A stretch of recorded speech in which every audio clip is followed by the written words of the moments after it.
Good afternoon everyone. मुझे पता है काफ़ी लोग मेरे वीडियो का इंतजार कर रहे हैं, एनजी का भी और क्रूड ऑयल का भी। तो this video is all about crude oil के बारे में बात करने वाले हैं। इंट्राडे लेवल्स क्या रहेंगे, क्लोजिंग कैसी रहेगी, पोजिशनल ट्रेड क्या है, कौन कौन सी न्यूज़ मार्केट में हवा बना के रखी हुई है, टेक्निकल चार्ट का analysis, risk management, trading strategy, blah blah blah, complete package होने वाला है।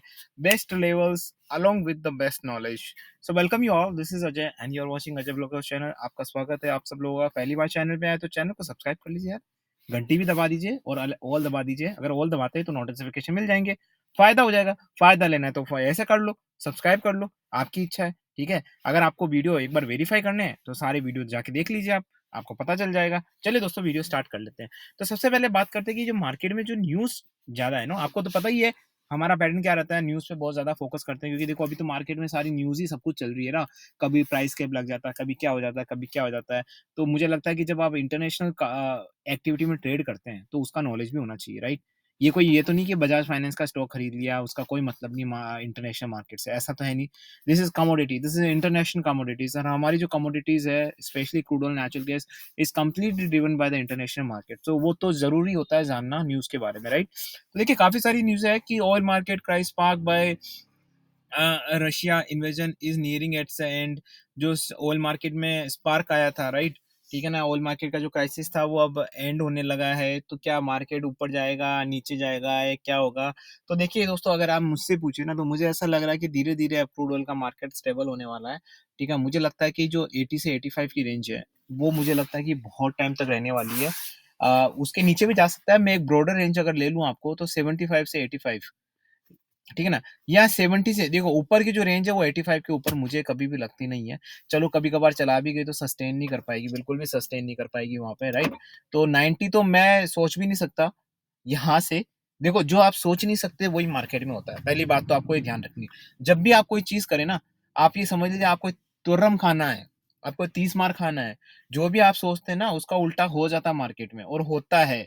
ये आपको सोच के रखना है, राइट? यही नीति आपको रखनी है, चाणक्य नीति अपनानी है आपको।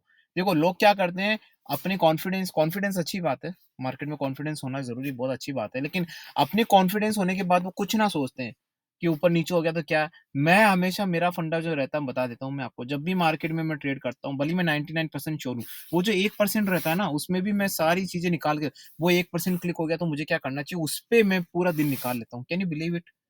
1% वाली चीज में मैं पूरा दिन एनालिसिस करने में निकाल देता हूँ। तो this is the way you do the trading, strategise your activities when you trade in the commodity market. तो चलो बात कर लेते हैं कि ये जो न्यूज है, ये इस न्यूज में कितनी सच्चाई है। क्या आपको लगता है कि रशिया रशिया वाला जो युद्ध है वो समाप्त होने वाला है?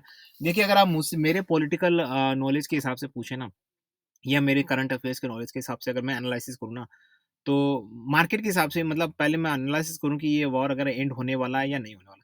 तो अगर आप मुझसे पूछे ना, तो जितना मैं जानता हूँ और जितना मैं रशियन जो मिनिस्टर अपने प्रेसिडेंट है पुतिन, उनके बारे में जानता हूँ, मतलब जो भी सुना है और जो भी देखा है हमने, राइट, उनके बारे में जितना पता है कि देखो वो तो एंड नहीं करने वाले युद्ध।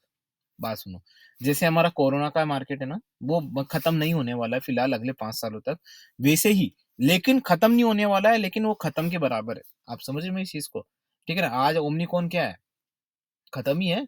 कौन ओमनिकॉन को पूछता कौन है? मार्केट में वैल्यू नहीं है ओमनिकॉन की। लेकिन जब कोरोना का डेल्टा वेरिएंट आया था तब देखो, कोरोना की मार्केट में डिमांड थी। ठीक है ना, अभी कोई वैल्यू नहीं है। ठीक है ना, तो बस वही है, लेकिन है तो जरूर, कोरोना के केसेस भी अभी भी आते हैं ना, वही वाली बात है। तो युद्ध तो देखो दोस्तों, ये अगले 6 महीने तक भी चलता रहेगा अकॉर्डिंग टू मी। लेकिन उसकी कोई वैल्यू ज्यादा नहीं रह पाएगी, उसकी इंटेंसिटी इतनी नहीं रह पाएगी, कुछ भी नहीं रह पाएगा। तो एक तरीके से वो न के बराबर है, कि वो युद्ध है ही नहीं। ठीक है ना, तो वो definitely I can see it from here, right? तो उसके बाद लेकिन अभी मार्केट में बहुत सारी चीजें हैं। अगर आप मुझसे पूछे कि सर क्रूड ऑयल में यार मार्केट में पॉलिटिकल, देखो रिसेशन का खतरा अभी भी है। ठीक है ना, मेरे देखो आजकल क्या है कि डेटा काम ही नहीं कर रहा है, इसमें सही बताऊं आपको। बड़े बड़े फाइनेंशियल एनालिस्ट मेरे पास आते हैं, मेरे क्लाइंट हैं, ठीक है, मेरे पास आते हैं, मेरे से पूछते हैं, अजय भाई यार, आई एम वेरी गॉड ब्लेस। सबसे पहले भाई इतने बड़े बड़े फाइनेंशियल एक्सपर्ट मेरे पास आते हैं, तो उन्होंने मुझसे पूछा कि यार ये डेटाज वगैरह है, हमें समझ नहीं आ रहा है कि ये डेटा के हिसाब से तो रिसेशन अब तक आ गया होना चाहिए। बिल्कुल रिसेशन आ गया, क्या रिसेशन को आए हुए कम से कम 3 से 4 महीने हो जाने चाहिए थे, लेकिन ये डेटा साला काम कर नहीं रहा है। तो गाइज ये है एक स्टॉक मार्केट का मैंने एग्जांपल दिया आपको, ठीक है ना। तो स्टॉक मार्केट, फाइनेंशियल जो हमारा मार्केट है, इट्स बियॉन्ड द डेटास। बिल्कुल, डेटास हमारे पास होने चाहिए, हमें बिल्कुल करने चाहिए, बट ध्यान रखिए, डेटा के अलावा भी एक बहुत सारी चीज़ें होती है, जो मार्केट में अकाउंटेड होती है, ठीक है ना? ये मैं अपने एक एजुकेशन लर्निंग वाला जो चैनल है, ऑनलाइन क्लासरूम ट्रेनिंग्स वगैरह स्टार्ट करूँगा मैं, तब बताऊँगा मैं आपको। तो बहुत सारी चीज़ें होती हैं, तो देखिए डेफ़िनेटली मार्केट अब यहाँ पे स्टेबल होने जा रहा है, इसमें कोई डाउट नहीं है। लेकिन दूसरी चीज़ ये कि रिन्यूएबल एनर्जी जो है, जॉब्स ऑन द राइज़, जो रिन्यूएबल एनर्जी की कंपनीज़ नई-नई खुल रही है, ऑब्वियसली नई-नई कंपनी खुल रही है, तो नए-नए एम्प्लॉइज़ भी आएँगे, जॉब्स भी मार्केट में आएगी। तो जब किसी पर्टिकुलर ऐसा क्या होता है, जैसे कोई इंजीनियरिंग है और पहले डॉक्टर था, तो डॉक्टर की आजकल ज़्यादा डिमांड है तो इंजीनियरिंग की कम हो गई। एक की ज़्यादा होती थी, एक की ऊपर हो जाती है, एक की कम हो जाती है। वैसे ही है ना, रिन्यूएबल एनर्जी जो अल्टरनेट एनर्जी है, अगर उसकी डिमांड अगर मार्केट में बढ़ रही है, then you can obviously understand कि जो क्रूड ऑयल ये वगैरह है, जो भी नेचुरल गैस वगैरह है, इनका कोई ज़्यादा वैल्यू रहेगी नहीं। तो मैं इसलिए क्रूड ऑयल पे बुलिश हूँ अभी भी। जैसा कि मैंने व्हाट्सएप ग्रुप में ही बोला, जो हमारे प्रीमियम यूट्यूब प्रीमियम मेंबर्स हैं, उनको भी बोला है कि ये अभी मेरे को है ना, यहाँ पे आप मतलब मैं बड़ी उसमें हूँ कि ये ऐसे लेवल्स फँस गया है ना यहाँ पे, क्योंकि देखो न्यूज़ ये भी कहती है कि नहीं भी है भी है। तो देखिए, अगर आप मुझसे पूछे ना, तो मुझे ऐसा लग रहा है कि ये it will be bullish, it can be bullish, but only for few days, right? मैं इसको शॉर्ट टर्म में या बुलिश नहीं बोल सकता कि भाई शॉर्ट टर्म में आपको मतलब 1 या 2 वीक का कोई ऐसा नहीं दे सकता। हाँ, बट 0 टू 3 या 4 दिन का मैं कुछ ऐसा दे सकता हूँ कि हाँ भाई, 82 के आस-पास आ सकता है, ये हो सकता है। तो लेकिन अब इसमें आपको कैसे खेलना है, अब हमारी स्ट्रैटेजी आ जाती है। सबसे पहले मैं लेवल दे देता हूँ आपको वापस से। 80.60 के ऊपर वोलेटिलिटी को मद्देनज़र रखते हुए 80.60 के ऊपर सस्टेन करना चाहिए फॉर एटलीस्ट 2 मिनट। आपको पता ही है सस्टेन वाली हमारी स्ट्रैटेजी। 80.60 के ऊपर 2 मिनट सस्टेन करना। अब मैंने यहाँ स्ट्रैटेजी क्यों लगाई पता है ये? स्ट्रैटेजी इसलिए लगाई क्योंकि I am not sure here. मैं यहाँ पे श्योर नहीं हूँ, राइट? कि भाई ये बुलिश रहेगा या नहीं रहेगा। बाकी मैं अक्सर श्योर होता हूँ, लेकिन आज थोड़ी असमंजस की स्थिति है। जो है सो है। मुझे बिल्कुल भी ऐसी शर्मिंदगी नहीं होती, नहीं तो लोग बोलेंगे सर आज तो आप कॉन्फिडेंट नहीं लग रहे। कॉन्फिडेंट की बात ही नहीं है। जो मार्केट कह रहा है मैं वही कहता हूँ। सिंपल सी बात है, धंधे-पानी की बात है अपनी। अपनी ऊपर-नीचे या घुमा-फिरा के कोई बात नहीं करनी, सीधी सट बात है अपनी, ठीक है ना? तो 80.60 के ऊपर अगर रहता है, सस्टेन करता है 2 मिनट, तो मुझे लगता है कि आपको 82 के आस-पास के लेवल्स मिल सकते हैं। अब काफ़ी लोग मुझसे पूछते हैं कि मैं तो देखो मैं एजुकेशन चैनल चला रहा हूँ गाइज़, मैं लेवल देता हूँ, ठीक है ना? उसके बाद आपको क्या करना है, ठीक है ना? वो आपकी इच्छा है, आपको आपकी रिसर्च करो, आपके हिसाब से करो। मैं डिस्क्लेमर दे देता हूँ, this channel is only for educational purpose, I am not certified SEBI, I am not certified any kind of financial advice. अगर आपको किसी भी तरह का ट्रेड करना है, तो या तो सर्टिफाइड फाइनेंशियल एडवाइस से कंसल्ट करिए या खुद अपना रिसर्च करके ट्रेड करिए, क्योंकि आपके प्रॉफिट लॉस के लिए आप ही ज़िम्मेदार हैं। तो गाइज़ मेरे लेवल देने का मतलब ये नहीं होता है, मैं एक आपको एक बात बताता हूँ, मैं अब ये लेवल दूँगा आपको यहाँ पे, मैं अगर एक लेवल दूँ, तो क्या वो सबके लिए एक जैसे रहेंगे? क्या सबके लिए एक जैसी स्ट्रैटेजी रहेगी? अरे भैया समझो इस चीज़ को। जब मैं लेवल देता हूँ, मान लो मेरे अभी है ना सवा 2000 2200 सब्सक्राइबर्स है, राइट? ज़्यादा नहीं है, कम है बहुत। तो अगर वो 2000 लोग मेरा वीडियो देख रहे हैं, तो उन सब के लिए क्या एक ही स्ट्रैटेजी रहेगी? अरे भाई जिसके पास 10 करोड़ रुपए है, उनकी स्ट्रैटेजी अलग रहेगी। जिसके पास 1 लाख रुपए है, उनकी स्ट्रैटेजी अलग रहेगी। जिनके पास 3 लाख रुपए है, उनकी स्ट्रैटेजी अलग रहेगी। So stop asking these stupid questions because this is really because I want to be my subscriber very smart, okay?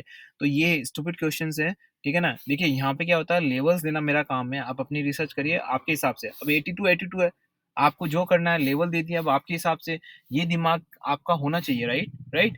क्योंकि देखो सबके लिए अलग-अलग होता है ना, एक मान लो जिसके पास प 50 लॉट है, वो सोचेगा मैं तो आराम से वेट करूँगा, लेकिन जिसके पास 2 लॉट है, क्या वो वेट कर पाएगा आगे? अगर कहीं हो जाता तो। तो ये ना चीज़ें समझने की कोशिश करिए। चलिए मैं लेवल दे देता हूँ अब। So next time I will understand कि आप थोड़ा इंटेलिजेंट क्वेश्चंस पूछेंगे। 80.34 है, राइट? अभी तो मैं आपको बता देता हूँ 80.60 के ऊपर 82 के लेवल्स रहेंगे मेरे इंट्राडे के भी, और 1 टू 2 डेज़ के भी लेवल्स जो रहेंगे। और नीचे की साइड देखिए दोस्तों, नीचे की साइड मेरा 79.90 के नीचे ही मैं कुछ करूँगा। इंट्राडे भी और शॉर्ट टर्म भी। उसके नीचे जाता तो डेफ़िनेटली मुझे लगता है कि 79 आपको तो डेफ़िनेटली पहली बात तो मिलना ही मिलना है 79 तो, और 78.30 के भी आसार है। 78.20 अगेन रेजिस्टेंस है, तो 78.30 के आस-पास के आपके लेवल्स आपको मिल सकते हैं। ऑन एंड ऑल अगर आप मुझसे जनरल पूछते हैं कि भाई आप बेयरिश है, बुलिश है, फ्रैंकली गाइज़ ये जो लेवल्स है ना, अभी मैं यहाँ पे इसी लेवल के हिसाब से बता सकता हूँ कि मैं बुलिश रहूँगा या बेयरिश। अगर 80.7 के ऊपर जाता है तो मैं बुलिश हूँ, ठीक है ना? अगर 79.90 के नीचे जाता है तो मैं बेयरिश हूँ, एज़ सिंपल एज़ दैट, ठीक है ना? ये तो हो गया हमारा इंटरनेशनल मार्केट। अब ये हमारा जो नेशनल मार्केट है, ये क्या कह रहा है? 6686 है। यहाँ पे मैंने आपको ऑलरेडी दे चुका हूँ मैं लेवल्स आपको, राइट? ठीक है ना? व्हाट्सएप पे भी दिए मैंने। राइट? तो यहाँ पे मुझे 6,755 के लेवल दिख रहे हैं इमीडिएटली। मैंने 6,000 आशीन 6,650 के ऊपर बोला था, तो मुझे यहाँ पे 6,755 के लेवल तो इमीडिएटली आते हुए दिखाई दे रहे हैं, और अगर वो क्रॉस करता है, तो डेफ़िनेटली आपको 6,820 के लेवल्स आते हुए दिख सकते हैं इंडियन मार्केट में। नीचे की साइड में अगर 6,600 के नीचे जाता है, बहुत नीचे 1% डाउन है, तभी जाके किसी तरह का बीरिश मूवमेंट बनता है। अदरवाइज़ ये कंसोलिडेशन में रहेगा 6,600 से 6,070 के बीच में, ठीक है ना? 6,650 के बीच में, सॉरी, ठीक है ना? लेकिन अगर 6,600 के नीचे जाता है तो डेफ़िनेटली मुझे लगता है कि जो अगला रेजिस्टेंस है, ठीक है ना? वो रहेगा आपका 6,520 का। तो 6,530 के लेवल तो आपको मिलने वाले हैं। 6,520 एक रेजिस्टेंस है, जो वो देखने वाली बात होगी कि क्या होगा आगे, ठीक है ना? अगर वो ब्रेक होता है तो डेफ़िनेटली फिर तो 6,460 का, क्योंकि 455 पे फिर से एक बहुत बड़ा रेजिस्टेंस है, सपोर्ट है मतलब गाइस, कभी सपोर्ट रेजिस्टेंस ऊपर हो जाता है, सपोर्ट है ठीक है ना? तो ये वाला रेजिस्टेंस, ये वाला जो मेरे लेवल्स है क्रूड ऑयल के, वो रहेंगे गाइस, ठीक है ना? तो अब मैं एक चीज़ बता देता हूँ आपको यहाँ पे स्ट्रैटेजी क्या होती है। देखिए स्ट्रैटेजी है ना, कुछ मैंने काफ़ी सारी स्ट्रैटेजी बताई, और to be very honest, I am very blessed कि लोग मुझे इतना प्यार करते हैं। मेरे को बोलते हैं सर आपका जैसा वीडियो मैंने आज तक नहीं देखा, ये नहीं देखा, वो नहीं देखा। हर कोई यही बोलता है मेरे को। तो गाइज़ मैं आपको एक चीज़ बता देता हूँ यहाँ पे, जो स्ट्रैटेजीज़ होती है ना, वो कंडीशनल होती है। मैंने कई बार बोला है वीडियो में, कंडीशनल होती है। ऐसा नहीं है कि मैं कोई स्ट्रैटेजी मैंने हेजिंग बताई तो हर जगह हेजिंग कर लो, ऐसा कुछ होता है? ये तो बड़ी कॉमन सेंस वाली बात है, राइट? हेजिंग का भी अपना एक टाइम होता है, उस टाइम पे करते हैं। तो स्ट्रैटेजी में बताने का मतलब है ना, उसको इम्प्लीमेंट करने के लिए। जैसे मैं ना, क्या होता है, मैं एक आपको एग्जांपल देता हूँ। मान लो हमारे संदीप माहेश्वरी, जो एक बहुत बड़ा मोटिवेशनल चैनल चलाते हैं, आपको उस नाम सुना होगा, संदीप माहेश्वरी, राजस्थान के हैं, जयपुर के, ठीक है ना? माहेश्वरी है, ठीक है? वो चैनल चलाते हैं एक, वो मोटिवेशनल स्पीकर्स है। उन्होंने अपना चैनल को मोनेटाइज़ नहीं किया है गाइस, उसने अपने चैनल को कमर्शियल नहीं किया है, क्योंकि वो चाहते हैं कि वो ज़्यादा से ज़्यादा बड़ा हो उनका चैनल, और ज़्यादा से ज़्यादा लोग देखें, उनका ये है, उनका बिज़नेस करने का नहीं है। So that's very good thing. उन्होंने आज तक मोनेटाइज़ नहीं करवाया अपना चैनल, जो मेन चैनल है, ठीक है ना? वो एक जब मोटिवेशनल स्पीच देते हैं, तो करोड़ों लोग सुनते हैं उसको। लेकिन क्या करोड़ों लोगों की ज़िंदगी बदल जाती है? नहीं, करोड़ों लोगों में से बिरले लोग होंगे जिनकी ज़िंदगी बदल जाती है। ऐसा क्यों? नॉलेज तो सबको एक साथ दिया जा रहा है। तो बात यहाँ पे आती है रिसीवर की, जो उसे सुन रहा है, जो रिसीवर है, वो कैसा है? अगर रिसीवर अच्छा नहीं है, तो ट्रांसमीटर, मैं कुछ भी बोलता रहूँ, ठीक है ना? आप अगर आपका दिमाग सही नहीं है, तो आप कुछ नहीं कर पाएँगे। अब वही वाली चीज़ होती है गाइज़ यहाँ पे, ध्यान रखिए दोस्तों। इससे स्ट्रैटेजी अगर आपको करनी है ना, तो समझना पड़ेगा। दिमाग एकदम शांत रख के माइंडसेट ज़बरदस्त रखना पड़ेगा, तभी जाके, अगर आप गली मोहल्ले की तरह अगर माइंडसेट रख के यहाँ पे आए ना गाइज़, उससे एजुकेशन का कोई फ़र्क नहीं है। कोई काफ़ी लोग बोलते हैं सर हम तो यार रिक्शा चलाने वाले हैं, हम तो ऑटो चलाने वाले हैं, हम ये चलाने, हमारे पास कहाँ इतना। अरे सर जी, एजुकेशन से माइंडसेट नहीं आता है। माइंडसेट आपका क्लियर होना चाहिए। एक ऑटो रिक्शा ड्राइवर का माइंडसेट भी अच्छा हो सकता है। उसको सोचना चाहिए, उसको समझ आना चाहिए कि हाँ भाई, मुझे ये करना है, मुझे इस पे फ़ोकस करना है, मुझे ये करना है, मुझे किसी भी तरीके से इसको डिसिप्लिन तरीके से करना है, इम्प्लीमेंटेशन करना है। ये चीज़ें इंपॉर्टेंट करती है। ये चीज़ें एक अनएजुकेटेड आदमी के पास भी आ सकती है, अगर वो प्रैक्टिस करता है तो। ठीक है गाइज़, मैंने आपको यहाँ लेवल्स दे दिए हैं, और मैंने आपको बता भी दिया है, डिस्क्लेमर भी दे ही दिया आपको, और साथ में एक सबसे बड़ी इम्पोर्टेंट, कि I think we should support to SEBI. SEBI हमारे कॉमन इन्वेस्टर्स के लिए काम करती है। वो चाहती है कि हमारे कॉमन इन्वेस्टर्स का भला हो, लेकिन हम कॉमन इन्वेस्टर ही हाथ धो के अपने ही पीछे पड़े हुए हैं। Can you believe it? ठीक है ना? ये वही वाली चीज़ हो जाती है कि हम अपने आप को बर्बाद करने के लिए खुद ही बने सेनापति। ठीक है ना? हम खुद ही सेनापति बन रहे हैं और खुद ही अपनी गर्दन काट रहे हैं। वैसा काम हो गया। तो मार्केट में ऊट-पटांग कॉन्फिडेंशियल न्यूज़ के नाम पे कुछ लोग टेलीग्राम, व्हाट्सएप पे मैसेज कर देते हैं। आ जाती है न्यूज़, और फिर आप उसको उधर से उधर सर्कुलेट कर देते हैं। ठीक है ना? और बिना जाँचे-परखे। ठीक है ना? बिना जाँचे-परखे, अरे यार, अपने इतनी सारी वेबसाइट एप्लीकेशन है, जेन्युइन ऑथेंटिक वेबसाइट है, वहाँ जाके चेक करिए। अगर वो न्यूज़ हर वेबसाइट पे अवेलेबल है, देन यू कैन अंडरस्टैंड कि ओके, इसके जेन्युइन होने के चांसेस बहुत ज़्यादा हैं। Then you can forward and you can use it also, right? लेकिन कोई अगर ऐसे लिख देता है कॉन्फिडेंशियल न्यूज़ है, ये है, उसको इधर से उधर फॉरवर्ड कर रहे हैं, आप खुद ही लोग फॉरवर्ड कर रहे हो, कॉमन इन्वेस्टर।